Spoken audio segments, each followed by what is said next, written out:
నమస్తే అక్షరం కార్యక్రమానికి స్వాగతం. ఈరోజు మనం సాంస్కృతిక రాజధాని అయిన వరంగల్లో ఉన్నాము. వరంగల్ అనగానే పురాతన కట్టడాలు, కవులు, కళాకారులు ఇలా ఎన్నో గుర్తుకొస్తుంటాయి. ఈరోజు మన అక్షరం అతిథి బిల్లా మహేంద్ర గారు, కవి, ఉపాధ్యాయులు కూడా. ఆయన పోరుగానం, పిడికిలి, ఇప్పుడొక లాంటి ఎన్నో పుస్తకాలని రాశారు. ఈరోజు ఆయనతో మాట్లాడి ఆయన సాహిత్య ప్రయాణం గురించి తెలుసుకుందాం. నమస్తే మహేంద్ర గారు. నమస్తే కార్తిక్ గారు. ముందుగా మీకు శుభాకాంక్షలు. ధన్యవాదాలు. ప్రతిసారి కూడా కొత్త కొత్త పుస్తకాలని తీసుకొస్తూ కొత్త కొత్త ఒరవడిని సృష్టిస్తూ ఉన్నారు. ముందుగా సాహిత్య ప్రయాణం ఎలా మొదలైందో చెప్పండి. సాహిత్య ప్రయాణం అంటే పర్టికులర్గా నాకు తెలంగాణ ఉద్యమం నుంచే నా సాహిత్య ప్రయాణం మొదలైంది. తెలంగాణకు సంబంధించి ఉద్యమంలో నేను ఆ సందర్భంలో అనేక కార్యక్రమంలో పాల్గొనడము, ఆ ఉద్యమ నేపథ్యాన్ని చూస్తూ పిల్లల ఆత్మహత్యలకు చెల్లిస్తూ నాలో ఎప్పుడో డిగ్రీలో ఉన్న కాస్త ప్రయాణాన్ని మళ్ళీ ఇక్కడ నేను తెచ్చుకొని సాహిత్యాన్ని ఇక్కడ సృజించి తెలంగాణ ఉద్యమంలో నేను పోరుగానం, పిడికిలి లాంటి పుస్తకాలను నేను ఇక్కడ రాయడం జరిగింది. సో నన్ను అంటే తెలంగాణ ఉద్యమంలోంచి నా సాహిత్య ప్రయాణమై మొదలైందని నేను గర్వంగా చెప్పుకుంటాను. పిడికిలి పుస్తకం తెలంగాణ ఉద్యమానికి సంబంధించి రాసిన పుస్తకంగా చెప్పుకోవచ్చు, అండ్ పోరుగానం కూడా. అయితే తెలంగాణ ఉద్యమానికి సంబంధించి మీరు రాసిన కవితల నుంచి ఒక కవిత మా ప్రేక్షకుల కోసం. తప్పకుండా. నేను తెలంగాణ ఉద్యమంలో ఫస్ట్ పోరుగానం అని గేయాలు రచించాను. తర్వాత పిడికిలి అనేది తెలంగాణ చరిత్రను రికార్డు చేసే క్రమంలో పిడికిలి అనే ఒక పుస్తకాన్ని అచ్చువేశాను. ఆ పిడికిలి నుంచి నేను ఒక కవితను మీకు వినిపిస్తాను. పిడికిలి పేరుతోనే ఒక టైటిల్ ఉంది, దాన్ని నా పుస్తకంగా పెట్టుకున్నాను. ఎరుపునంతా అదిమి పట్టి మట్టి పొరలను చీల్చుకొని నరాలు జివ్వమంటూ రక్తం సలసల మసలుతూ నలుదిక్కులు పిక్కుటిల్లేలా బిగుసుకుంది పిడికిలి. దశాబ్దాల తరబడి అణిచివేత ఆధిపత్యాన్ని ధిక్కరిస్తూ తరతరాల బానిస సంఖ్యలను తెగ నరికి స్వేచ్ఛా గీతికకై చేయెత్తి బిగుసుకుంది పిడికిలి. దోపిడి దౌర్జన్యాలను ధ్వంసం చేస్తూ భూస్వామ్య పెత్తందారి గుండెల్లో నిప్పుల ఉప్పెనై దగాపడ్డ బతుకులకు ఊపిరై బిగుసుకుంది పిడికిలి. బిగిసిన పిడికిలి విప్లవానికి ఆనవాళ్ళు, పీడిత విముక్తికి ప్రతీక, పోరు జెండాకు దిక్సూచి, సమాజ నిర్మాణానికి పునాది. బిగిసిన పిడికిలి కొత్త చిగుళ్ళ జీవన చైతన్యం, కోటి ఆకాంక్షల కాంతిపుంజం, చరిత్ర పుటలను తిరగరాసే వజ్రాయుధం. బిగిసిన పిడికిలి ఒక పవర్ వార్నింగ్, ఒక తెగింపు, ఒక ధిక్కార స్వరం, ఒక నిశ్శబ్ద అగ్నిపర్వతం అంటూ ఆ రోజు పిడికిలి బట్టి బిగించి ఉద్యమంలో నడిచిన అందరి కోసము ఈ విధంగా ఉద్యమాన్ని చిత్రీకరించడం జరిగింది. ఇట్లా ఒక ఉద్యమంలోంచి కవిగా రావడం అనేది నాకు గర్వంగా అని నేను ప్రతి సందర్భంలో చెప్తున్న సందర్భం. Wonderful sir. ఎందరో కవులు, కళాకారులు గుర్తుకొస్తుంటారు. అయితే తెలంగాణ ఉద్యమంలో మీరు కూడా భాగస్వామ్యం పంచుకున్నారు కాబట్టి ఆ సమయంలో కవులు, కళాకారులు వాళ్ళు రాసిన సాహిత్యం లేదంటే ఉద్యమానికి సంబంధించి సాహిత్యకారులతో మీకున్న అనుబంధం గురించి చెప్పండి. ఆ కాలంలో ఉద్యమ క్రమంలో కేవలం ఉద్యమే కాకుండా మరొక వైపు సాంస్కృతిక సామాజిక రంగం అనేది అక్కడ చాలా ఉద్యమంలో వస్తున్న క్రమము. ఆ క్రమంలో ఎందరో సాహితీవేత్తలు ఆ ఉద్యమాన్ని, ఆ యొక్క ఆకాంక్షలను అక్షరబద్ధం చేస్తున్నటువంటి క్రమం. ఆ క్రమంలో వరంగల్ ఓరుకు సంబంధించి అనేక మంది సీనియర్ కవులు, అదేవిధంగా నాలాగా ఎందరో పుట్టుకొచ్చినటువంటి ఉద్యమకారులు కూడా అక్షరాన్ని ఎత్తుకొని సంకలనాలు, పుస్తకాలు అచ్చివేసే సందర్భంలో, సో ఆ సందర్భంలో అనేక మంది సాహితీవేత్తల పరిచయం జరిగింది. ఆ పరిచయంలో భాగంగానే నేను కూడా ఆ యొక్క అక్షరాన్ని ఎత్తుకొని పుస్తకాలు వేయడం జరిగింది. ఇవాళ ఓరుగల్లులో చాలామంది సాహితీవేత్తలు నాకు పరిచయం ఏంటంటే ఉద్యమంతో ఇవాళ నాకు పరిచయమైన సందర్భాన్ని నేను గుర్తు తెచ్చుకుంటున్నాను. మహేంద్ర గారు ఇప్పటిదాకా చాలా కవిత్వ సంపుటాలు తీసుకొచ్చారని ప్రత్యేకంగా కవులు అన్నప్పుడు టక్కున గుర్తుకొచ్చే పేర్లలో మీది కూడా ఒక పేరు. అయితే ముఖ్యంగా కవిత్వం రాసేటప్పుడు ఎలాంటి అంశాలని మీరు ఎంచుకుంటూ ఉంటారు? అంటే చాలామంది ప్రత్యేకించి అస్తిత్వాన్ని చెప్పుకుంటారు, ప్రాంతీయతని చెప్పుకుంటారు. మరి మీరు రాసేటప్పుడు ఎలాంటి సాహిత్యాన్ని, ఎలాంటి అంశాలను ఎంచుకుంటుంటారు? సో ముఖ్యంగా కవిత్వము ఏ కోణంలో వస్తుందనేది ఎప్పుడూ చెప్పలేము. ఇది సహజ సిద్ధమైనది. అంటే ఏదైనా సంఘటనను మనము స్పందించాలనుకున్నప్పుడు కవిత్వం వస్తుంది, ఏదైనా మనలో ఘర్షణ జరిగినప్పుడు కవిత్వం వస్తుంది, ఏదైనా బాధాకరమైన సంఘటన కానీ లేని చర్య కానివ్వండి ఉన్నప్పుడు వెంటనే ఆటోమేటిక్గా మనలో అక్షరాలు కళ్ళలో మెదులుతాయి. అక్షరాలు కళ్ళలో మెదిలిన అక్షరాలను అప్పుడు మనం పుస్తక రూపంలో లేకపోతే కవిత రూపంలో చేసుకుంటాం. కానీ ప్రత్యేకంగా కూర్చొని కవిత్వము రాయడం అనేది ఎవరికి సాధ్యమైన కాదు. స్పందన ఉండాలి, ఘర్షణ జరగాలి. జరగాలి. అనేక సంఘర్షణ నుంచే కవిత్వం పుట్టింది కాబట్టి ఆ ఘర్షణ రూపం ఏర్పడితే మాత్రమే ఈ కవిత్వం వస్తుంది. అంతేగాని ఊరికే ఏదో రాయాలి అనే సందర్భంలోంచి కవిత్వం వచ్చినప్పటికీ కూడా అది ఎప్పటికీ కలకాలం నిలబడదు. అనుభవపూర్వకం వచ్చిన సంఘటనలు, అనుభవపూర్వకంగా ఉన్న అక్షరాలే మనకు కవిత్వమై కలకాలం నిలుస్తుంది. ఎవరైనా కానీ కవిత్వంతో సాధారణంగా వాళ్ళ ప్రయాణం మొదలు పెడతారు, తర్వాత కథల్లోకి వెళ్తారు, నవలలు, నాటకాలు, ఇలా చాలా ప్రక్రియల్లోకి మారుతుంటారు. కానీ మీరు మొదలుపెట్టినప్పటి నుంచి ఇప్పటిదాకా కూడా కవిత్వాన్ని ఊపిరిగా దాదాపుగా కవిత్వం కోసమే, అంటే సంపాదకత్వం కావచ్చు, కవిత్వ సంపుటి, ఇలా కవిత్వమే ప్రత్యేకంగా కవిత్వం దగ్గరే, లేదంటే కవిత్వమే రాయడానికి కారణం ఏమైనా ఉందా?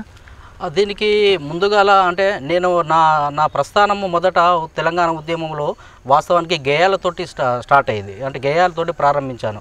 ఆ యొక్క దాదాపుగా ఆ పోరుగానంలో 20 నుంచి 30 తెలంగాణ సంబంధించిన గేయాలు ఉన్నాయి. తర్వాత నేను ఎందుకు కవిత్వంలోకి మారానంటే ఇక్కడ ఒక ప్రధాన కారణంగా కూడా ఉంది. నేను రాసినటువంటి గేయాలు ఇతరులు పాడవలసిన సందర్భం వస్తుంది. నేను అంటే రాయగలుగుతాను కానీ స్వతహాగా పాడలేని సందర్భం. కాబట్టి నా గేయాలు ఎక్కువగా ప్రజల్లోకి వెళ్ళని సందర్భం ఉంది. ఎందుకంటే ఎవరో ఒకరి పాట వాళ్ళను వెతుక్కొని వాళ్ళను రిక్వెస్ట్ చేసి పాడే సందర్భం వచ్చింది కాబట్టి వాళ్ళు కొందరు పాడారు, మరికొందరు ఎక్కువ పాడలేదు. అట్లా నేను ఈ గేయానికి సంబంధించి ఈ యొక్క నిర్మాణాన్ని వదిలేసి ఈ కవిత్వం అనేది ఆ కాలంలో ఇంకా ఎక్కువ వస్తుంది కాబట్టి దానిపైన ఎక్కువ ఫోకస్ చేసి తర్వాత నేను కవిత్వ నిర్మాణానికి వెళ్ళాను. అప్పటి నుంచి ఇప్పటి వరకు దాదాపుగా నేను 8 పుస్తకాలు, కవితా సంపుటాలు వేశానో అవన్నీ కవిత్వ రూపంలోనే నేను వెలువరించాను. దాంట్లో కవిత్వ రూపంలో వివరించడానికి నాకు చాలా ఇష్టంగా ఉంటుంది, నేను చదువుకోవడానికి అనుకూలంగా ఉంటుంది. సో అట్లా నేను కవిత్వాన్ని మాత్రమే ఇప్పటి వరకు నేను వేయగలిగాను. మళ్ళీ గేయాలనేది ఎప్పుడు నేను వాటి జోడికి వెళ్ళడం జరగలేదు.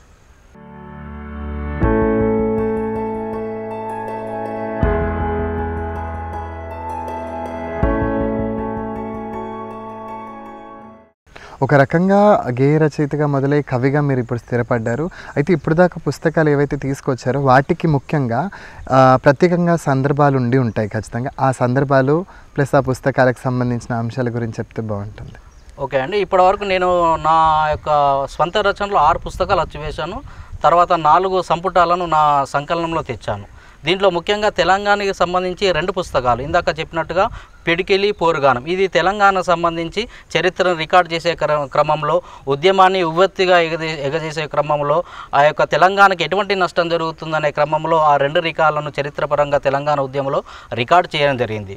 తర్వాత తెలంగాణ ఉద్యమం అనంతరము దివ్యాంగుల కోసము, ఎందుకంటే నేను కూడా ఒక ఫిజికల్లీ ఛాలెంజ్ పర్సన్ కాబట్టి ఆ ఫిజికల్లీ ఛాలెంజ్ పర్సన్స్ కోసము వాళ్ళలో ఒక ఆత్మన్యూన్యత ఉందని చాలా గ్రహించడం జరిగింది. తెలంగాణ ఉద్యమంలో చాలా దివ్యాంగులకు సంబంధించి హాస్టల్ తిరగడము, వాళ్ళు కూడా ఉద్యమంలో పాల్గొనడం, అటువంటి వ్యక్తులను చూసి వాళ్ళ యొక్క పరిస్థితిని తెలుసుకోవడం వల్ల అరే ఈ దివ్యాంగులకు సంబంధించి ఒక కార్యక్రమం చేపట్టాల, వాళ్ళలో ఆత్మన్యూనత పోగొట్టే సందర్భంగా ఏదో ఒక కృషి చేయాలని ఆలోచన భాగంగా దివ్యాంగులందరినీ క్రోడీకరించి వాళ్ళ యొక్క పరిస్థితిని తెలుసుకొని తెలుగు రాష్ట్రాలలో, అప్పుడు 2 తెలుగు రాష్ట్రాలలో ఉన్న కవులతోటి నేను గెలుపు చిరునామా, అదేవిధంగా కాలాన్ని గెలుస్తూనే ఒక సంకలనాన్ని కూడా నేను తేవడం జరిగింది. దీని యొక్క ప్రధాన ఉద్దేశం ఏంటంటే దివ్యాంగులు నాటి పరిస్థితుల్లో ఏ విధంగా వారు దిగులు చెందుతున్నారు, వాళ్ళ యొక్క పరిస్థితులు ఏంటిది, వాళ్ళలో ఆత్మవిశ్వాసాన్ని ఎలా కలిగించాలి, ఇతరులు వాళ్ళకి ఎలాంటి ప్రోత్సాహం కలిగించాలనే విషయం బేస్గా, అదే ఇదంతా తెలంగాణ ఉద్యమం నాకు నేర్పింది కాబట్టి ఆ ఉద్యమాన్ని బేస్ చేసుకొని ఈ కాలాన్ని గెలుచుకునే సంకలనాన్ని నేను నా సంపాదకత్వంలో వెలువరించాను. అదేవిధంగా నేను అప్పుడప్పుడు రాసిన దివ్యాంగులకు సంబంధించి కవిత్వాన్ని కూడా ఒక దగ్గర క్రోడీకరించి గెలుపు చిరునామా అని మరొక పుస్తకాన్ని నేను అచ్చువేయడం జరిగింది. తర్వాత నా జ్ఞాపకాలను, నా బాల్య జ్ఞాపకాలను అవన్నీ గుర్తు చేసుకుంటూ కొన్ని ప్రశ్నలు, కొన్ని జ్ఞాపకాలు ఆ యొక్క పుస్తకాన్ని వేయడం జరిగింది. తర్వాత వచ్చేసి మనకు ఇప్పుడొక పాట కావాలని 2020లో నేను వెలువరించాను. ఈ ఇప్పుడొక పాట కావాలకు సంబంధించి దీంట్లో అనేక సామాజిక అంశాలు, స్థానికత, వివిధ ఎక్కడైతే దుర్మార్గం జరుగుతుందో, ఎక్కడైతే అనేక అవకాశాలు కోల్పోతున్నారో, ఎక్కడైతే అణచబడుతున్న ప్రజలు ఉన్నారో వాటి మధ్య ఒక పిడికిలు ఎత్తాలని ఇప్పుడు ఒక పాట అవసరం. ఎందుకంటే ఆ సందర్భంలో ఇవాళ పాట కోల్పోయిన సందర్భం కూడా ఉంది. సో ఆ పాటను మళ్ళా ఎత్తుకొని ఈరోజు సమాజకు అనుగుణంగా విధంగా అందరూ పిడికిలెత్తి ఒక మంచి స్వరాజ్యం కోసము మంచి భవిష్యత్తు కోసము రావాలని చెప్పేసి నేను ఇప్పుడు ఒక పాట కావాలని ఒక పుస్తకాన్ని అచ్చువేయడం జరిగింది. అదేవిధంగా స్త్రీ యొక్క ఔన్నత్యాన్ని తెలిపే విధంగా, స్త్రీలను ఎట్లా గౌరవించాలి దాని యొక్క ఔన్నత్యాన్ని తెలుసుకునే విధంగా తను నేను వాక్యం అనే ఒక పుస్తకాన్ని కూడా నేను అచ్చువేయడం జరిగింది. తర్వాత సంకలనాలకు వచ్చేసి ఇందాక మనం కాలాన్ని గెలుస్తూ తర్వాత 2020లో కూడా కోవిడ్-19 వలస దుఃఖం అనే 2 సంకలనాన్ని నచ్చివేయడం జరిగింది. కోవిడ్-19లో ఓర్వల్లుకు సంబంధించిన కవులు రాసిన కోవిడ్-19 అంటే కోవిడ్ గురించి ఎటువంటి సందర్భాన్ని రాశారనే దాన్ని మొత్తము రికార్డ్ చేయడం జరిగింది.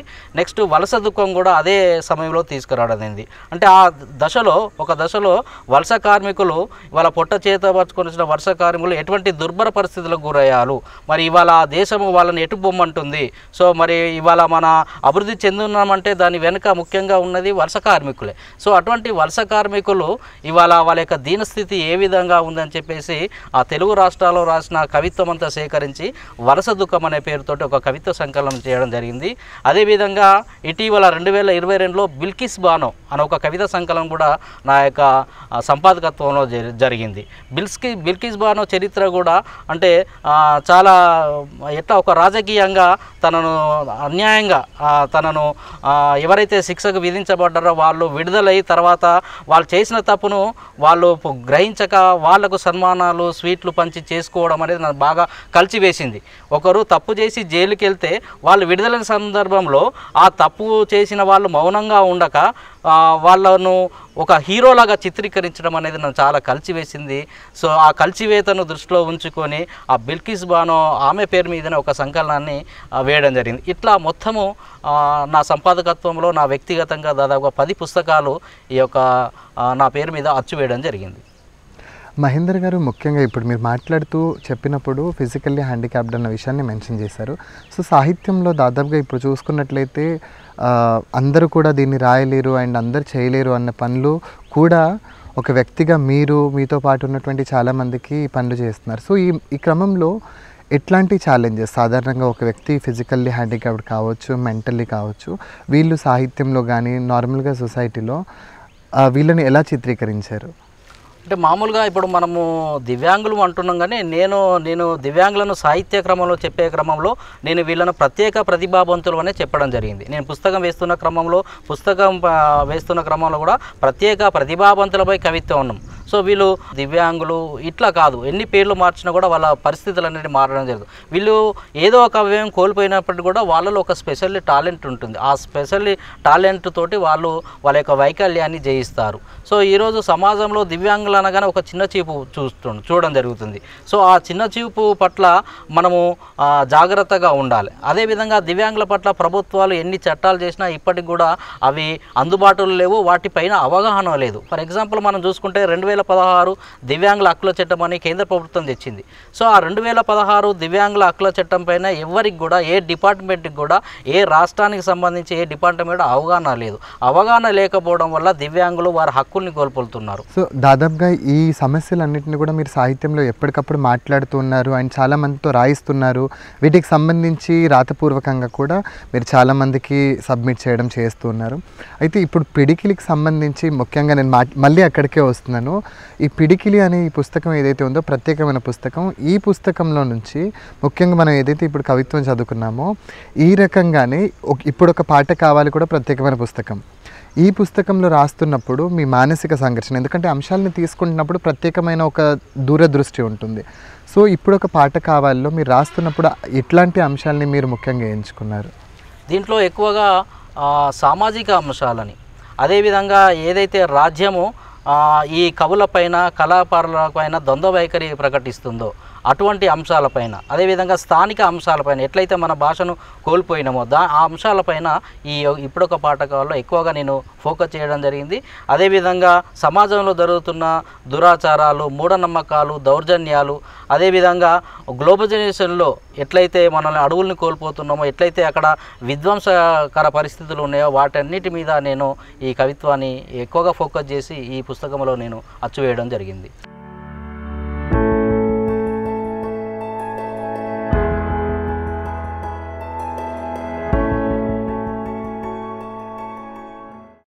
మీరు ఒక ఉపాధ్యాయులుగా మీ విద్యార్థులకి సాధారణంగా ప్రతి ఉపాధ్యాయులు కూడా వాళ్ళ పిల్లలకి లాంగ్వేజ్కి సంబంధించి క్లాసెస్ ఉంటాయి. క్లాసెస్తో పాటు వాళ్ళతో కవిత్వం రాయించడం లాంటివి చేస్తుంటారు. సో మీ వరకు మీ స్టూడెంట్స్లో అలాంటి ప్రతిభ కలిగిన వాళ్ళు, లేదంటే ఏదైతే మనము డిజబుల్డ్ అంటున్నామో వాళ్ళు కూడా సాహిత్యంలోకి రావడము, రాయడము, దీని గురించి చెప్పండి. అయితే సాధారణంగా నేను ప్రాథమిక ఉపాధ్యాయుని. సో నేను ప్రాథమిక ఉపాధ్యాయుడు కావడం వల్ల నాకు 5వ తరగతి వరకు పిల్లలు మాత్రమే అందుబాటులో ఉంటాయి. నేను గత 20 సంవత్సరాల నుంచి ప్రాథమిక విద్యార్థులకు బోధించడం వల్ల వాళ్లకు సాహిత్యము, ఈ యొక్క సాంస్కృతికి సంబంధించి వివరాలు అవగాహన ఎక్కువగా ఉండదు. అదే హై స్కూల్ స్థాయిలోనైతే వాళ్ళకు నేర్పడము, వాళ్ళకు ఇంట్రడ్యూస్ చేయడం ఆస్కారం ఎక్కువగా ఉంటుంది. అయినప్పటికీ కూడా కొన్ని సందర్భంలో పిల్లలకు చిన్న చిన్న కవిత్వము ఏ విధంగా ఉంటుంది అనేది వివిధ రకాల పుస్తకాల ద్వారా బాల సాహిత్యాన్ని తీసుకొచ్చి వాళ్ళకు చెప్పడం జరుగుతుంది. అదే హై స్కూల్ స్థాయిలో ఉన్న విద్యార్థులకైతే ఇంకెక్కువగా ఫోకస్ పెడితే ఇంకా వాళ్ళు ఎక్కువగా ఈ సాహిత్యంపై మొగ్గు చెందే అవకాశం ఉంటుంది. కాబట్టి నాకు ఎక్కువగా ఈ పిల్లలను సాహిత్య రంగంలోకి తీసుకెళ్ళడానికి అవకాశాలు తక్కువ ఉంటుంది. కాబట్టి నేను దాని పట్ల ఎక్కువగా ఏం చేయలేని పరిస్థితి నాలో ఉంది. ఒక సాహిత్యకారుడిగా, ఒక ఉపాధ్యాయులుగా, అంతేకాకుండా ముఖ్యంగా కొంతమంది విద్యార్థులకి వాళ్ళ విద్య పట్ల కావచ్చు, అవగాహన కోసం కూడా మీరు చాలా వర్క్ చేస్తున్నారు అండ్ వాళ్ళకి సహాయం కూడా చేస్తున్నారు. ఒక సాహిత్యకారుడు సాధారణంగా ఇలాంటి బాధ్యతని ప్రతి ఒక్కరు కూడా ఇలాంటి బాధ్యతాయుతంగా ఉంటే ఖచ్చితంగా మార్పు అనేది మనం గమనించవచ్చు. సో మీ వరకు ఇప్పుడు దాకా మీరు చూసినటువంటి జీవితాల్లో సాహిత్యానికి సంబంధించి, లేదంటే ఇటు ముఖ్యంగా సాధారణ జీవితంలో ఎటువంటి సమస్యలు ముఖ్యంగా రిప్రజెంట్ చేయబడ్డాయి సాహిత్యంలో? వేరే వారైనా, అంటే మీరే కాకుండా వేరే వారైనా కానీ, అంటే మీరు చదివి ఉన్నప్పుడు అనిపిస్తుంటుంది కదా, మనకి ఎక్కడో తగులుతుంటుంది, అయ్యో దీన్ని ఈ రకంగా చెప్పారే అని. ఓకే, అంటే నేను ఒక కొటేషన్ రాసుకున్నా. అంటే సాహిత్యము అనేది సమాజగతం, అంటే సమాజ హితానికి సంబంధించింది. అంటే మనం ఎట్లా రాస్తున్నామో మనం అట్లా బతుకుతూనే మనం రాసిన దానికి విలువ ఉంటుంది. మనం ఎట్లా రాస్తున్నామో అట్లాగే బతకాలి, ఎట్లా బతుకుతున్నామో మనం కూడా అట్లే రాయాలి. కానీ దీనికి ఇవాళ భిన్నంగా కొంతమంది ప్రవర్తించారు. రాసింది ఒకటి, వాళ్ళు చేసే పని ఒకటి. అట్లా కాకుండా రెండు బ్యాలెన్స్ చేయడం అనేది ఉపయోగకరం. సో దీన్ని బేస్ చేసుకుంటూ నేను ఇవాళ ఇంత సాహిత్యాన్ని సృజిస్తున్నాను కదా, అసమానతల పట్ల నేను వ్యతిరేకిస్తాను కదా, మరి దీనివల్ల ఈ అణగారిన వర్గాలు ఏవైతే ఉన్నాయో, అణగారిన ప్రజలు ఏవైతే ఉన్నారో, ముఖ్యంగా నాలాంటి దివ్యాంగులు ఉన్నారో వాళ్ళకి ఎలాంటి సహాయం చేయాలని ఒక ఆలోచన తీసుకొచ్చాను. వాళ్ళను ఇట్లా పరోక్షంగా నేను ఎంతవరకు వాళ్ళను ప్రభావితం చేస్తున్నానో నాకు తెలియని సందర్భం, కానీ ప్రత్యక్షంగా వాళ్ళకి ఎంతో కొంత తోడ్పాలని ఒక ఆలోచన నాలో వచ్చి 2012లో నేను ఒక విద్యా foundation, helping for disabled and orphan child education అనే ఒక సంస్థను స్థాపించి మిత్రుల సహకారంతో నేను అటువంటి దివ్యాంగులకు సహాయ కార్యక్రమాలు గత దశాబ్ద కాలం నుండి చేస్తున్నాను. కేవలం వాళ్లకు సహాయం అందించడమే కాదు, వాళ్ళలో ఒక కాన్ఫిడెన్స్ కలిగించే కార్యక్రమాలు కూడా నేను చేస్తున్నాను.